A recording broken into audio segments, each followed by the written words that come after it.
Ni mnukuu Profesa Kabudi kwamba aina ya muungano wetu si tu muungano wa makaratasi, huu ni muungano wa kindugu.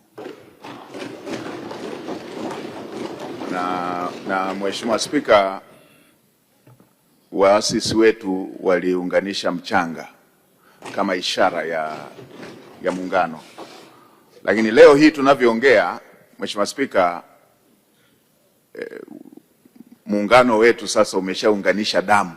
Watu wameoleana, wameshakuwa ndugu. Mheshimiwa Spika, na mimi ni miongoni mwa Watanzania ambao hawaifahamu nchi nyingine zaidi ya Tanzania. Tumezaliwa nchi ikiwa imeshaungana kwa nchi moja inaitwa Tanzania.